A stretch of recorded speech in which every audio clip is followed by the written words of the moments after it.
right, welcome to our session here. We have Brian and Robert from Team 6829. What I'm going to make sure you guys know before we go today, one, keep your gracious professionalism in your hands as you guys are dealing with this today. That's one. Two, we're so glad that you can be here at our session here at the symposium. Three, there will be no chat available during this session. Four, we will have the Q&A running and ready to go, but we do have a little bit of a stipulation there. We want you to be part of our conversation, so make sure you're sending in items to us with our Q&A. And what we have basically said is we want this to be more interactive. So if we find that you have an interesting take, an interesting point, interesting question, as we look through our Q&A and we find those, we'll bring you actually on to actually talk. And so we make this a conversation. So make sure you have a mic ready if you are wanting to be part of this, but also make sure that you don't have anything like background noises or even this webcast going on with speakers. That way we're not getting background noise or possible feedback, which would then impede the experience for everyone else. All right. So to take it away, Brian and Robert. Hold on. I'm seeing gray over top of my slides. It's almost like your screen's not refreshing, repainting. Is something over top of the presentation? There was. I'm sharing sharing the screen right now. Yes. Did you just do a drop down? I see the big gray spots. Robert, do you see that? Yep, I do. One of them in the bottom right went away and one big one in the top right went away. It looks like the sharing bar from WebEx. It is the sharing bar from WebEx. I'm trying to see if I can get rid of it. All right. Well, if you don't do any drop downs, then we should be able to see content. Then we can make this work. There we go. Hey, good afternoon, everybody. My name is Robert Spencer. I'm with Ignite Robotics. If you could, as we get started, please take a note and do this quick survey. You see the URL there. It'll help us get a better understanding of our participants and answer a couple simple questions that might help us better tailor this lecture. So thanks. We'll leave that up for about maybe 10 more seconds and then we'll move on. Deal. And you guys are seeing the presentation, I pulled it over to my Slack screen. You're not seeing my Slack, hopefully. Correct. Okay, good. So one of the things that we're trying to get from this quick survey is understanding, the experience level in our audience and mentor students, all that kind of fun stuff. So having that done really quickly allows us to help us tailor the presentation. Sweet. Okay. Well, let's move on then. Kyle, if you could take us to the next slide, please. I can. So today's discussion is going to be about project-based learning. The title got somewhat mangled in the submission form, but the intent was teaching more by lecturing less. So what we're going to do is talk today a little bit about some alternatives to traditional class-based learning and why you might want to consider some of these alternatives. Next slide, please, Kyle. This has already been done. You've already met our host, Kyle Fender, from alumni from the Circuit Runners. Myself, I'm from Ignite Robotics, and Brian Carlson is a mentor with me in Ignite Robotics as well. Next slide, please, Kyle. There we go. I think Kyle already went over this. Microphones and video are muted. We'll be recording this session. Please be civil and gracious in your communications. All this is normal stuff. And when you do comment, please keep your comments kind of focused. I think we're going to have a couple questions, and I'd like to make sure we get a chance to talk about everybody's concerns. Next, please. A bit of an apology. This class works better in an interactive in-person environment. I appreciate the irony of talking about why you might want to lecture in a lecture format. My apologies. So just thank you for your understanding as we go through this. That's it. Thanks, Al. Next. So let me start with a question. When you have a new student who comes to your team, what are some of the things you need to teach them? If you start thinking about it, there's actually tons of them. And I list the first 10 that came to mind, or 20, 15 that came to mind there. Safety, PPE use, tool use, drawing, CAD, fabrication, etc. I'm talking about technical ones here: business, sponsor care, all the other non-technical ones have the same question. So I'm going to frame this in terms of the technical ones because that's where most of my mentoring experiences has been. But remember that everything we're talking about here can apply to pretty much any team on your team. Next, please. I'd like to start with sort of something simple. Sorry. No, that's okay. There we go. Better. Think about this for a moment. Kyle, were we able to set up a poll for this? Let's see, the poll question. I'm gonna. Why does it keep me on this answer? All right, give me one. It likes you. I think it does. So here's what we are going to do, and this is a little bit of a reversal from what I was doing before. So what I'm going to do for our audience today here is I'm going to, one, stop sharing my screen. But two, what I'm going to do is I'm actually going to go ahead and open up the chat, specifically so that anyone here is going to be able to grab that specific poll. Once we go through a certain point, I'm going to go ahead and close the chat so it's not available at a certain point, but so that you guys can access this specific link, okay? So give me 2 seconds. It will be available to all of our participants here. And remember, this chat will only exist for a very short time. Let's see if I can find the top of the chat.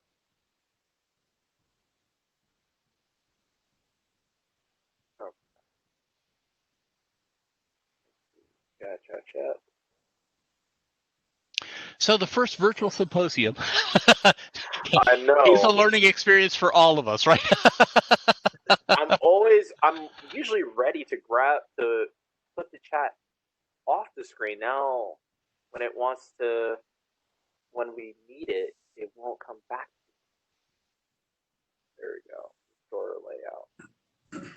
Okay, there we go. That's a lot better. All right. All right, so if you guys look, you actually have a chat available there. The bit.ly link should take you to the specific survey, and so you'll be able to answer each one of those individual questions. Okay, so let's go back to the presentation if you don't mind, or give everybody a minute. Here, I'll go back to the presentation. And also, remember, guys, if you are seeing, and there we go, let's try that. All right. So the question that I was asking at this point is a couple of things. How do you normally train your students? Do you do it through lectures? Do you do it through directing students to previously recorded lectures like screen steps, or do you have CAD classes that are taken online or that sort of stuff? Do you do mostly hands-on demonstrations and where you give the students an opportunity to practice this after you've given them a demonstration? Or do you do it by basically pointing out where you want the student to end up, assigning a task or a goal, and making them aware of some of the resources that they have, and letting them kind of run and drive their own learning?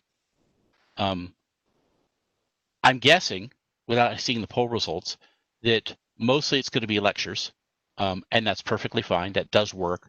But I want to point out that a lot of lecture learning students already get it. We'll talk a little bit more about this later, but I wanted to talk about the possibility of, are we missing a slide? This was slide 8. No, slide 7. You got it perfect, Kyle. Oh, perfect. All right, awesome. Yeah. So next slide then. All right, let's go. There we go.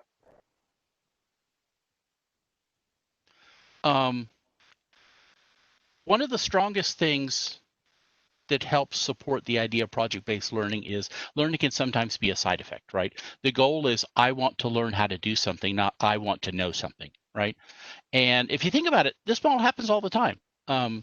In kindergarten, we think we're doing simple stuff. You know, we think we're being taught how to make a gift for mom on Mother's Day, but really we're being taught a lot of other things. We're being taught how to use scissors and develop hand-eye control. We're learning our own sense of aesthetics. We're learning about how to use new tools like glitter, you know, or fancy writing, calligraphy. You know, this, hey teacher, can you come help me make sure this looks all pretty? You know, there's a lot of subversive things, sort of tangential things that are going on there. I spent quite a lot of time in Scouts, both as a Scout and then as a Scout leader. And a lot of what we do there is also done the same way. You think you're learning X, but really you're learning all these other things. We want to build a tent. We want to construct a bridge. We want to start a campfire, any of those things, right? We're not just learning that. We're learning how to cooperate in a team. We're learning how to establish useful hierarchies. We're learning how to delegate tasks.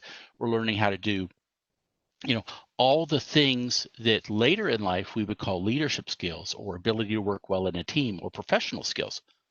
And then also learning can happen in sudden, unexpected, and sometimes unpleasant ways, right? Kids love to explore. Adults love to explore. How many of you guys played with something dangerous when you were a kid, like an outlet? And then let me ask a question, how many people did it more than once? Not many, because perhaps Brian. But you know, some things some useful, valuable lessons you can learn in lower risk environments and be able to apply them in future stuff where you're doing stuff that's more, I wouldn't say risky, but has the potential for more serious side effects. So remember that what you think you're being taught, or what you're trying to teach, often comes with a baggage, a litany of things that are the necessary prerequisite sub-skills that you need to do in order to be able to get to the goal. And what the student's point of view is, or often what the student's point of view is, they want to be able to get to that end goal, and they will learn the things they need to do to be able to get to the end goal. And that forms the basis of what I'm going to talk about in the rest of this presentation. Next slide, please, Kyle.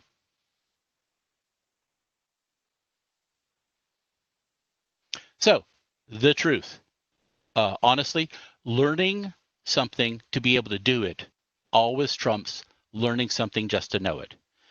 When you're trying to use a skill to get to an end point, you end up learning that skill more deeply, more richly, more seriously than just enough to pass the next test.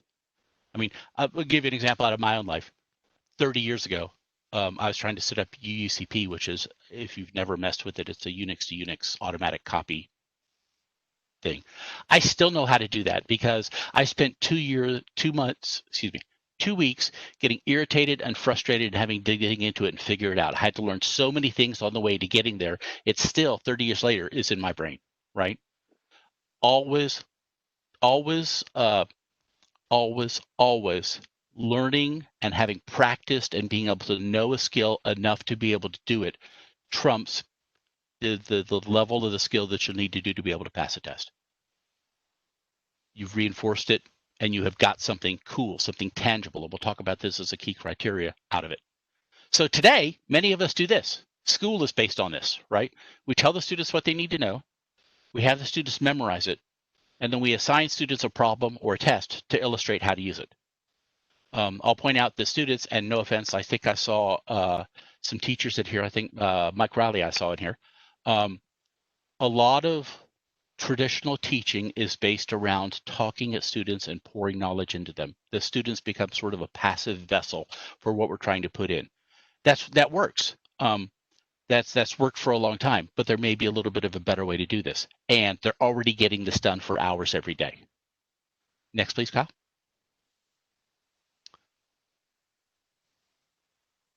Project-based learning looks a little bit different, right? We assign a problem to a student team. We basically have them figure out what it is they need to know. We provide them resources to be able to figure this out. And then we basically assess their progress, guide them as needed, help keep the train from falling completely off the tracks if it's getting to where it needs to do that, right? And let them get to the goal. Oftentimes, the most successful ones are projects where you assign something that's already of keen interest, right? And in FRC, we already have this. right? We're trying to do cool stuff with robots. There again, I said we're focusing on the technical side for some of this, but the same thing applies on the other sides. And they get to show off their handiwork, their skills, the product of their labor, all of which helps reinforce what they've learned. I talked a little bit, and I'll talk about this again, about mentors need to be much more keenly involved and aware of the dynamics going on with the team. We'll talk about this a couple more times, but you need to know what's going on in your team, because it is easier for students to get frustrated and disengaged and come off the tracks a little bit if you're not keeping an eye on that and making sure that they have the resources they need, they have the gentle nudging that they need to keep things going in the right direction. Okay, next please, Kyle.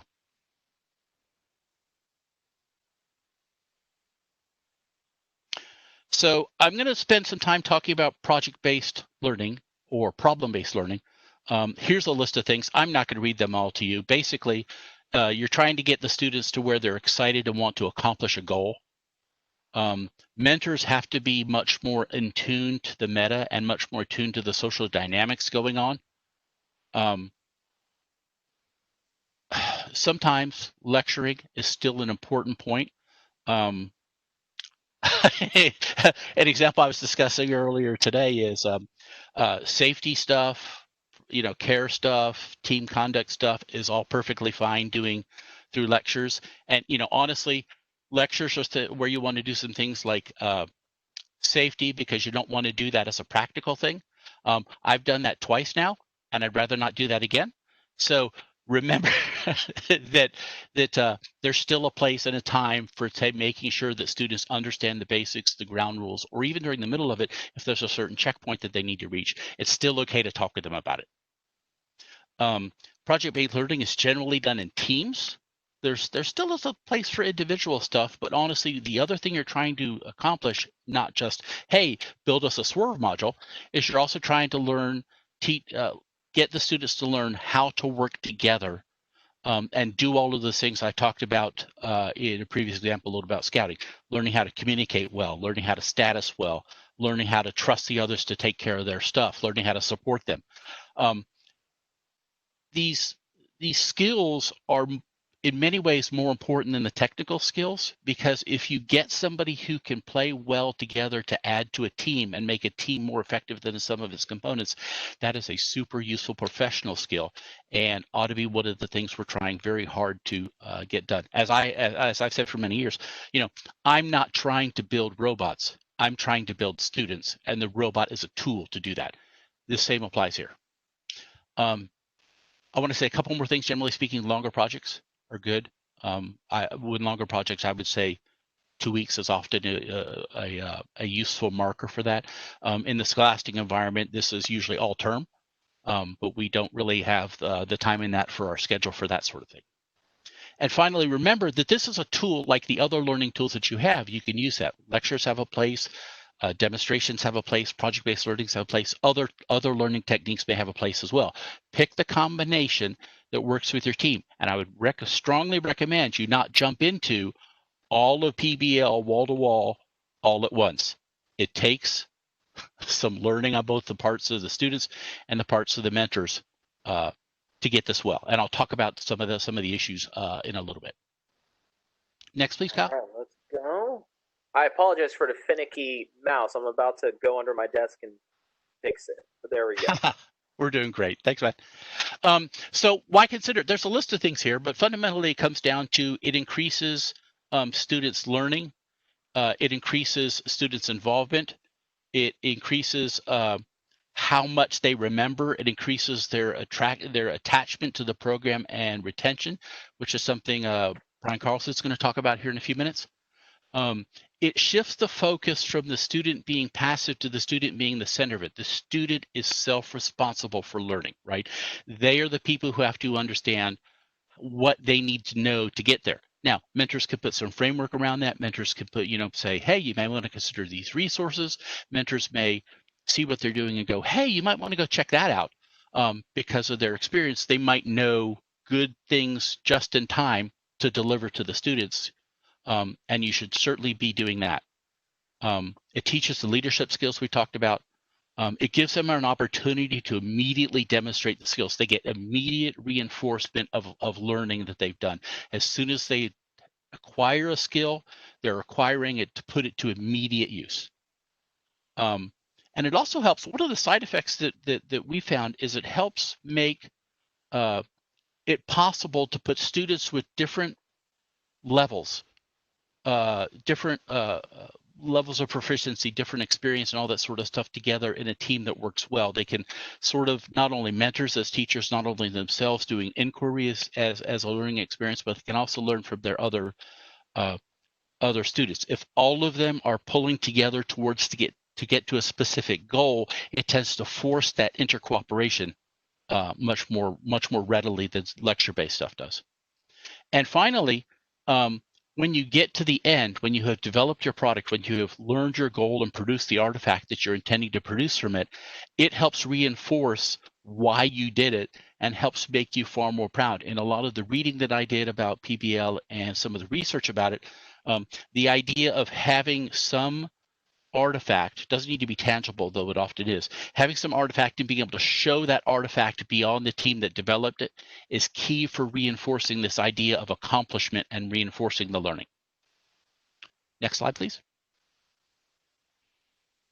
Oh, I had one other thing I want to say when we're talking about that, because it's a very interesting point. One of the best studies I found about project-based learning, speaking to the ability to learn faster or retain better, was actually a Dutch study where they looked at many generations of medical students. And medical is also a strongly technical field, and it's a field that has suffered from the fact that the amount you need to know has literally exploded as technology and advancements in medicine have made it a much broader, deeper field, to the point where it is very difficult to get the knowledge you need to know.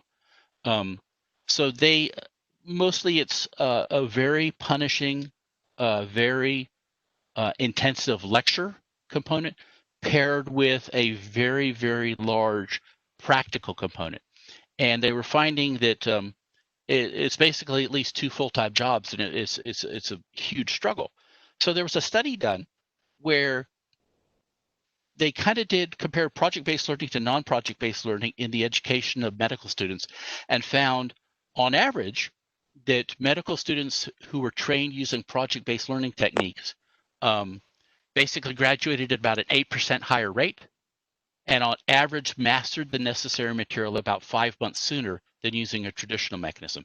I point this out because it's one of the few that actually had hard numbers about a test that was expressly trying to compare the 2 learning methodologies. So keep that in mind.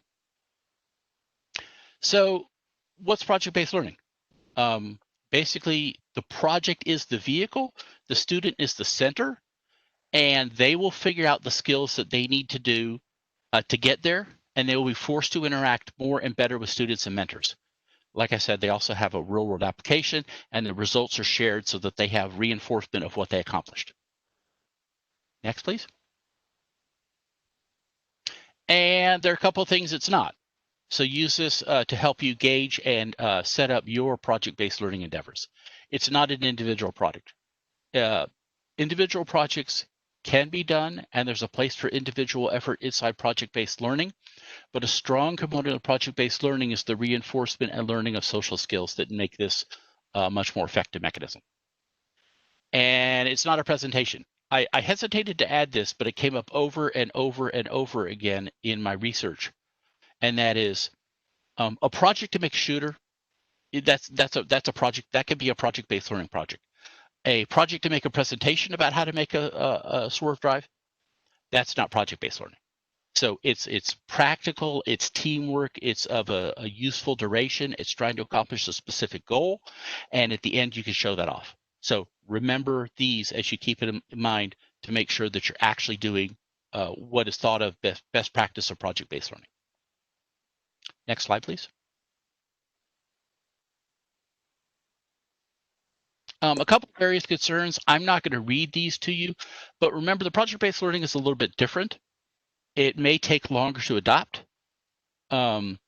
Learning tends to be a little bit more student focused, and so it doesn't follow a linear path that many mentors and students may be comfortable with. Earlier, I talked about mentors needing to be on top of the group dynamics. Really applies in project-based learning. In project-based learning, you need to understand what the tension level, what the frustration level, what the progress level is with your team, and make sure that you manage that correctly. And the last thing I want to point out is, because it's not a professional, I'm going to say something weird here. It's not a professionally designed curriculum that covers everything they need to know to practically use it. It's going to be what the individual student needed to know to get to the objective. And so sometimes it may be there are parts of the traditional curriculum, or you would think of as part of the traditional curriculum, which don't get learned because it wasn't on that student or those students' paths. So be mindful of that, because sometimes it means you need to come back in and, as an adjunct, either assign another project that focuses on those issues that they missed, or supplement the learning with another learning strategy. Okay, next slide, please.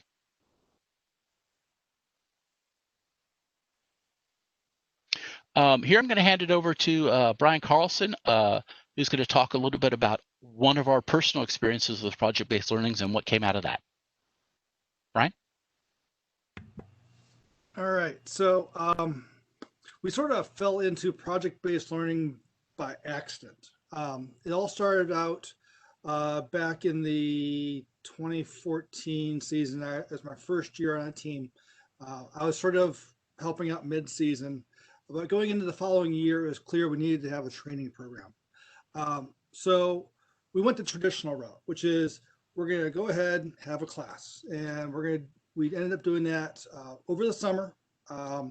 And Walton had a mentor who was teaching some Java stuff. So we went there, we learned Java and stuff like that.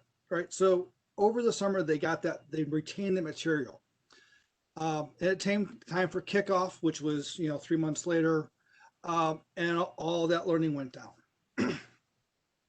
So that caused some retention issues. Now I'll sort of hand wave that because I'll show all the numbers in a bit. So the following year off season, it's like, okay, we had problems there. The retention wasn't there. We were losing a lot of students in programming because they weren't engaged or something to do, all that kind of thing. So they went to build. So the following year, we tried attacking it differently. I'm like, well, let's not do the class like over the summer. Let's put it closer to the season. That will solve my problem. It turns out I had the same problem.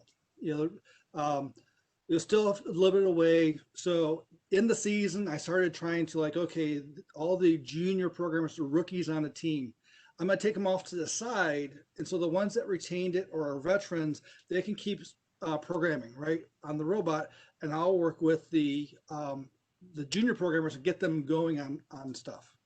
And that helped some, but the problem I had was scalability. At that point we had a total of around 10 programmers a year.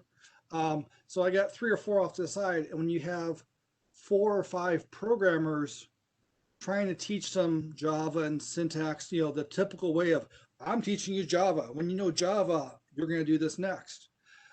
Well, all of a sudden, everybody had compilation issues, and everyone wants my time, and I can't answer 5 things. And I realized for me to do what I need to do and help every student, I need to have a lot more mentor support. So we got through that season. Again, I had a lot of students that were basically transitioning over to build, or they'd still be in programming, but just be disengaged. So going into the 2017 season, changed it up again. I'm a big fan of if you do it the same way, expecting different results, you're not gonna succeed. So going into the 2017 season, I came up with an idea, and that was, well, there are basically students that fall into 3 categories. The first category is they want to program, but they have no experience, right?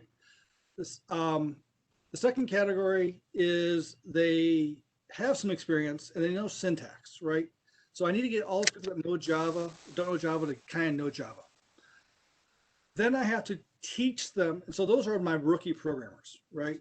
Once they know how they can understand syntax, they then are working to become a junior programmer. As a side note, I'm using junior and senior as industry terms, not the grade level, right? So when they're working on the junior level programming, they're learning how to make all the parts of the robot work. So make a wheel spin, all those individual things. Once they get all the parts working, then they're a junior programmer, and then they're working on basically becoming a senior programmer, which is, can they do PID and some basic, more advanced stuff? And that's kind of how I structured it. And so what I did to sort of free myself from having to do all that, in the first year, my retention was a lot better than previous years. And as you'll see, it changed, and I've sort of refined the program to what I have now. So now what I do is I don't even need you to go through Java training, right? I gave a 1-hour presentation earlier today on the command template. So just like Robert mentioned, there is a point for a lecture. So I give them a 1-hour understanding of what the project look like. What does the command template do? From there, what I do is I give them a working drivetrain code, and then I gave them joysticks that work with it, and then maybe a button. If you push a button, it turns the wheels on, right? And so what I started doing was I would say, take this and telling students, all right, work in pairs, so nobody's working by themselves, and say, I want you, instead of pushing button A, make button B make the wheels move. And then when you're done, come back to me, all right? And then they get that to work. And it's real simple because in the code, there's, the button A, and it says make a move. They just got to copy, paste, make it button B. And so the idea is it's about inspiration, giving them quick, fast rewards so that way they keep moving on.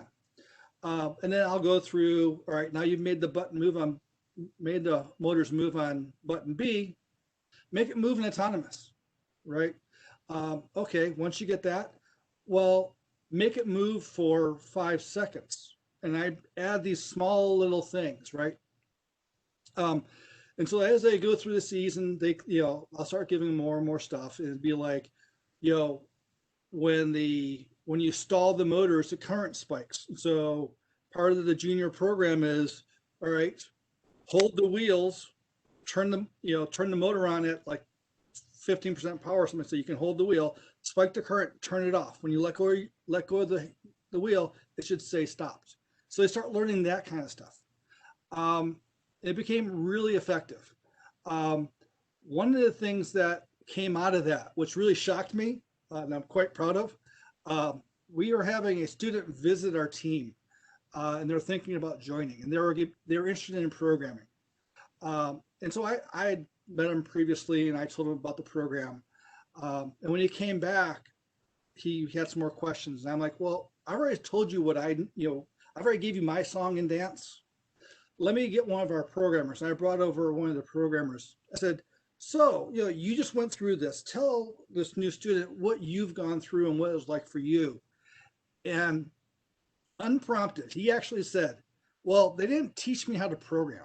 They taught me how to teach myself how to program. Because as I go through this and as we're doing things, right, sort of like Robert said, watching what's going on, I don't just say, hey, go do this. I'm like, go do this. And by the way, if you want to look up what that motor does, search FRC Java docs. Here you go. And maybe I take them 15 minutes and I show them how to read that documentation, right? But when they're doing it, they're finding it. And it became very successful. And now we also have, so I've moved on from programming mentor. I still help out, but I'm not lead there anymore. I'm now working as lead for strategy. We have a new mentor taking over. And it turns out, it looks like my experience is what he's experiencing too, right? So Kyle, can you go to the next slide? I think it's what I want to show. So the first 2 years, I retained 30% of my students. the first year when I was trying to figure this program out, and I didn't realize what I was doing as far as project-based learning, even though I had a great increase, you can see where after a couple of years, I started retaining everybody, right? Our new mentor, he's into it now, right? He's where I was at, right? So as Robert mentioned, it takes a little bit of time to understand how to work in this. Even though you're inexperienced, you could still get a big increase in engagement. And after a little bit of time, numbers just start going up. So that was my experience and what we did. And that's what Robert and I are talking. I'm like, we really should have a class on this, because those numbers are just usually pretty good at retention. So Robert?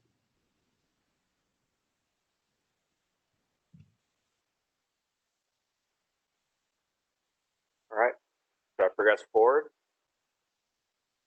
Also, Robert, you're muted. Yeah, I got it. Thanks, Al. Yeah, thanks, Ryan. It was very cool to see how we could make more interested, active, engaged, and quite frankly, very, very qualified students in that area by using some of these techniques. Okay, next slide, please, Kyle. So we've talked about some of the attributes of project-based learning. We talked about some of the reasons why. We've talked about some of the things it is and isn't, and we've talked about a specific concrete example. What I'd like now to do is hear from you guys. Are the things that you were doing inside your program, training that you're doing inside your programming, which might benefit from some of this, kind of as a sounding board and a way of sharing some things which might be good for the rest of the community to learn? If you could, Kyle, if we could maybe make that available through Q&A or however we want to do it, that would be great. Let's go. All right, so let's try this out. Since I haven't tried this before, I'm going to go ahead, stop sharing for a second, and then let's do that. Talk through this. All right, so I haven't gotten anything from our Q&A section. So okay. if you guys have anything that you want to discuss, you can definitely put it in our Q&A section. But then also, let's do this. All right, brainstorm ideas for build. Yes. Yeah. That. So let me. So one of the things that Robert mentioned is we have more on the technical side than the non-technical side, and what we did on the programming was fairly structured and straightforward. Looking at taking some of these concepts and doing it on the build side, so I'll throw out one idea that I had, right, which is if you had 3 or 4 students working on let's say a shooter for some reason, right, that you could have somebody who's going in their first time and they're trying to learn how to maybe just do a simple CAD thing, right? So they may do up a simple 2D design so we can see just a plate for prototyping. But the more senior students might be learning CAM and learning proper constraints and stuff. So you could have different students working on the same project, learning at different skills, just trying, ideas that you could do something like that or something different, right? Trying to get more ideas on how we could do this in a build standpoint. Right. And so this takes a while to like shift around and think about. We had started trying, in the past we had done a little bit more lecture-based learning than we had done any other type of learning. Although we could eventually get to where we wanted to be, we couldn't advance as far and as fast as we wanted to. Project-based learning is a way of making, increasing ownership and getting students to where they're pushing and driving, especially if you can, in some cases, set it up where you're trying to look at 2 different competing designs. Like we want to make a shooter, okay, so double wheel, single wheel, something different, right? And you could task teams with trying to explore and develop and in some ways turn it into a friendly competition, which in my experience, high school students tend to be a bit competitive. So you can use that also to help increase the pace and success. So okay, well, if there are no questions, let's flip back to a couple more slides, and then we can end the session. Deal. All right, I have. Let's see. Do you want me to flip back to a specific slide that you had? Yeah, could we do? I guess. Oh, there it is. We got the resources. Right. Let's go to 21 if you don't mind. I do not mind at all. Let me go ahead and reshare my screen.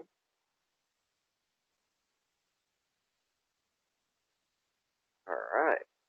And let's see. Perfect. The one after that. Let's see. Come on.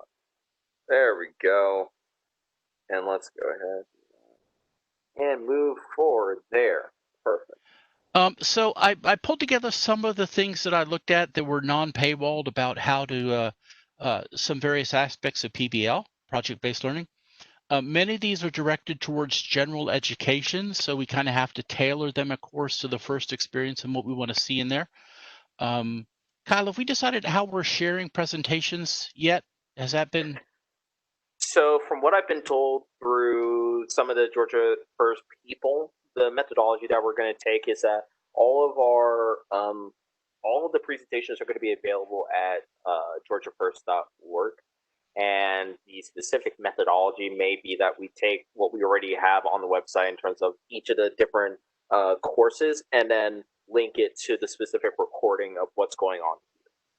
Okay. So let's flip to the next slide. This has been up for a while. There's just, I think, one more on the next slide, just to know the resources to consider. We have a question. Oh, sure. Yeah. So this is a good question. It was asked, basically, our team gets smaller each year, up to eighth grade. They don't have enough time to build a complete robot. What do you suggest for usable projects? Go ahead, Brian. Take a crack at it. So Kyle, I want to draw you into this since yeah. I'm not sure if you noticed, but I've been pinging you side channel saying, hey, the bus is coming. Yeah, the bus is going to hit me eventually. It's here now. Oh, gosh. All right, let's go. So, so the idea is I would try to make things either, if it's a bigger project, you can have multiple milestones that have meaningful value, right? Or you could do something smaller. Realize this, the goal of the project is not the project, it is the training. So if you make it about, we have to have the best shooter, and you're doing a shooter, and all of a sudden the lead student's like, I'm gonna go do this because I'm gonna make it the best, you're losing the value of the project, right? So the goal has to be on the students and learning. The project's just the outcome from that. Sort of like FRC, right? They teach everything in school, but we have FRC because it's so cool. We want to do that in projects. So I would try to do smaller things, something you could iterate fast on. You know, if you want, heck, you could practice rapid prototyping, right? And get the students engaged in a way to learn some things. You could do that skill. So Kyle, you ready, or you want more time? I'll have Robert go next. No, I was going to say, if you want me to answer, I actually weirdly have an answer for you. And it's interesting because quite literally, I was working on this right before we started, and it's actually on this screen. If you guys can see, so so I work as one of the mentors now for Team 1002, but I also work as the head coach for the FTC program at Wheeler High School. So what we actually did, and Brian used that keyword, is milestones. And so on the screen here, I actually use what's called Freed Camp. It's a project management software. And what we basically did is I told the students, all right, I don't want to do this where, I'm going to tell you exactly what to do. And also, I'm not going to do on the other side where it's just going to be like a jungle and you're going to do whatever you want. What I basically told him is, I don't want you to think of, okay, this is all that I want to do with my robot. Work in milestones. What are you going to do for each part? And what we basically did is, in the way that we actually have it here on the screen, this is what we have for milestones, and we organized it by time. Because what I wanted to do is, it told them, hey, you need to think about everything that's going to need to happen before the state tournament, all the way down the road in February or March, or now that our season's expanded, it could be whenever.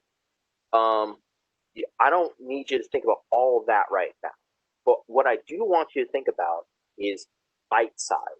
So, like, for example, on the screen here, I told them, all right, let's think about what happens. What do you want on day one of the kickoff? What do you want to happen? Then what are our first steps for this season? And kind of go from there. And then what I basically did is, instead of kind of going from goals, I kind of did it in terms of projects of saying, okay, from there, what makes sense? What makes sense in terms of what you want to be able to do, and then how we can advise you in that part. So a lot of it is handing off of not just responsibility, but in terms of knowledge. Because at the end of the day, this is a big transfer of knowledge that is always going to happen. So I always think of that question in terms of milestones. I always think about it in terms of time. And I think if you basically do it in bite size with milestones, it helps students a lot more. So I think of projects to help with that. Like, honestly, FTC is a great way to kind of work with that. And it's honestly with the rapid prototyping. So if I'm like, I need to build a catapult that can get this tennis ball into this hole reliably 10 out of 10 times. Easy type of project, and then you can basically go through the small iterated steps of milestones. Okay, what is your first step of building out this solution? From your simple design to what do you need in terms of, or strategy, simple design, and then what it looks like to iterate on each part to the point where you have maybe an automatic catapult. So, another thing I would suggest that focuses on a little different aspect of that same problem is, if the problem is attracting students in your school, are there things that you can do that are robots but are very cool looking, right? Because I know the FTC challenge ones are very cool if you understand the problem and the process, sure, but they're not generally cool to the average student who might not even know they want to play with that sort of thing, right? So if you can make robots which do something clever, look particularly cool, somehow attract students' attention and can get them positioned in the school where more students can get exposed to. Oh my God, I didn't know I wanted to do robots, but that's cool, right? That may be another vehicle that you could use to, make the best of a small pool of students from which to draw. So right. There's a question from, if it's okay, there's another question from Sunnygupta. Yeah. Oh, I've heard of him before. Oh, I know. Sunny. Okay. It's a good question, though. It is. And Sunny and I have talked about this before, right? And it's a very good question. The question is this: if students are primarily learning through the projects, right? How do you ensure they develop good habits and have a good foundation? Basically, and he's talking, let's use my example for software engineering, right? How do they use proper code structure, commenting, and objects, stuff like that? Side note, commenting is a code smell, usually a bad behavior, but I'm not going to talk about that. Anyway, so, and then the other question is, what if they write bad code? What's the move there?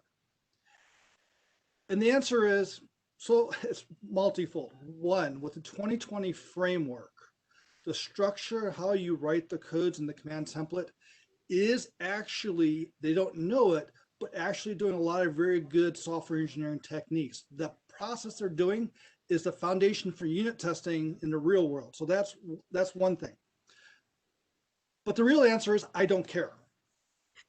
The reason why I don't care is because I need them to like be inspired about programming first. Because once they're inspired, they'll do all the research, right?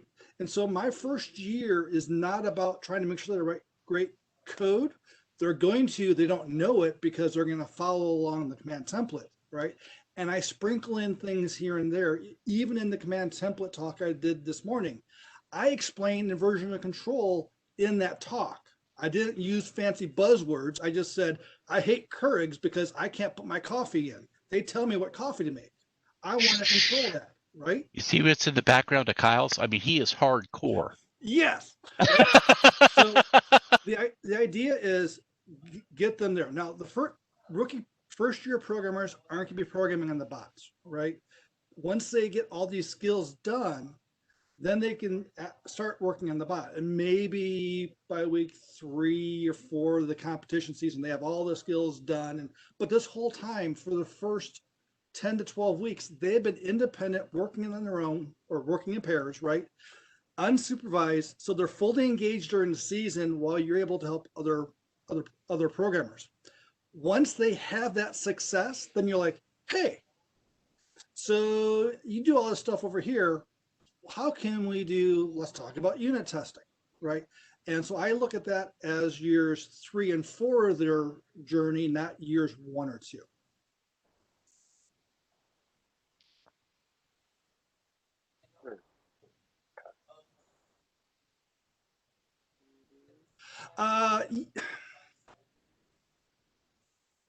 Yes, I would. So the follow-up was, once they're inspired, quote unquote inspired, right? Do we follow up for more lecture training? Yes, you still need to do lectures. Even with my rookie programmers, I did a lecture on solid principles. And that lecture is given in a way that I've given that to by the way, solid principles are 5 programming principles in software engineering that are good programming practices, better code. I've given that talk, and Robert's been there, and another mentor from Ignite's like, you can't give that talk to people that don't know how to program. I did, and they get it, right? You take the concepts and you teach the concepts, don't worry about the buzzwords. The students can get that. So I would do a lecture. I would keep it short, 1 hour, right? And then say, now go do this, right? So it's not project-based learning only. It's just a blend. And once they're inspired, they're motivated to figure out the physics behind a problem or everything else. I would also add to that, Brian. That was a good answer. I think the other thing I would add to that is you can often structure a problem, or structure the solution, the goal they're trying to get at, with the added caveat that they must use certain principles, certain good software principles, documentation principles, whatever weak point that you're trying to shore up, that you give them a project wherein that part of the learning, a good coding style, solid principles, dependency aversion, whatever you're happening to want to teach, is part of how we assess progress. Right. Let me make sure. Did you provide I think we have 4 minutes left. It may be a little tight for talking in depth about a project, but so I'll take a crack at it. So Sunny asked the question, could you talk about a non-programming example? And we touched on some of them sort of loosely. We talked about, the idea being a mechanism like a shooter or a swerve drive module. If that happens to be one of the things you're doing, that's kind of advanced. But near the beginning of the presentation, we talked about a lot of the skills that you're trying to teach, including safety stuff, fabrication of simple parts, measuring, QCing things, starting with some of the more simple tasks where you basically give them a CAD drawing, show them how to use whatever tool that you're trying to teach, whether it's a mill or a CNC or a bandsaw, if you're just doing it, low-tech way. And they're trying to make a piece or a part that could be later than used for something important, like an actual part of the robot once it gets QC'd.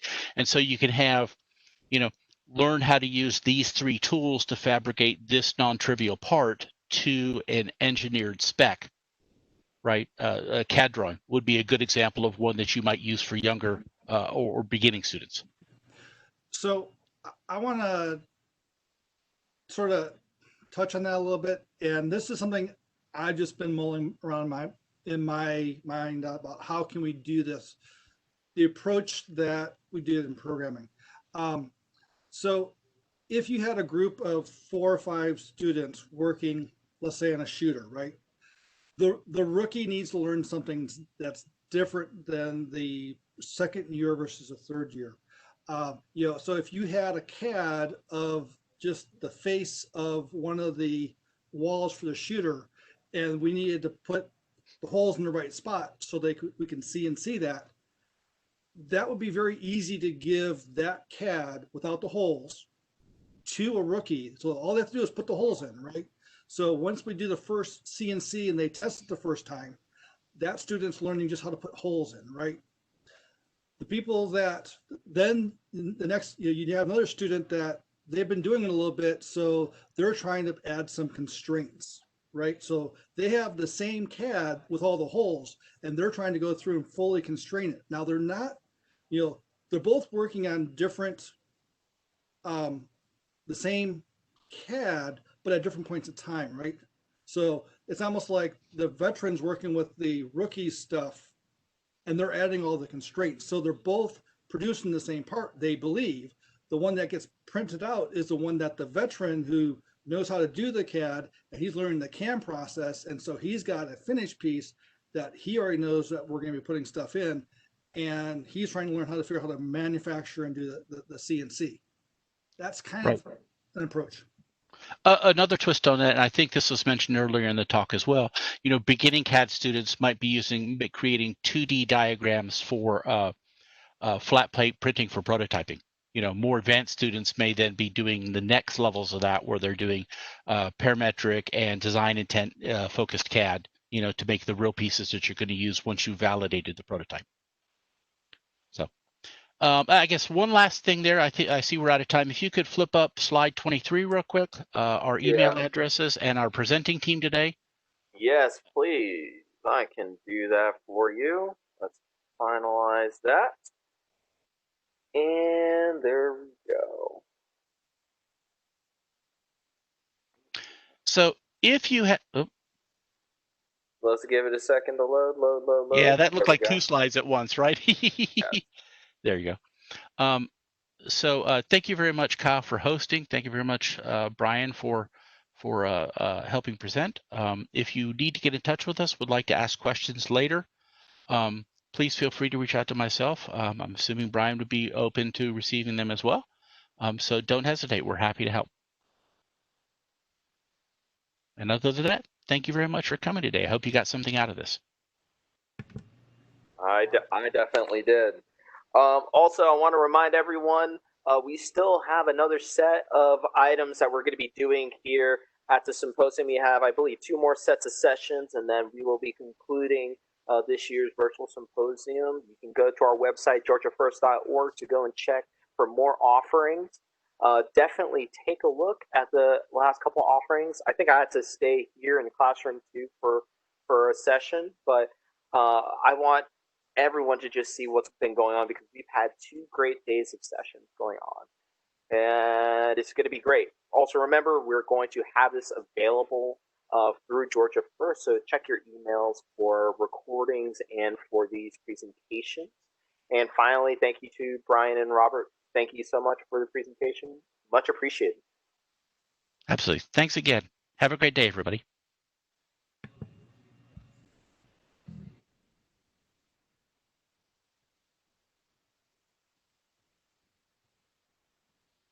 So the recording stops? I'm stopping it right. Give it a second to finish. And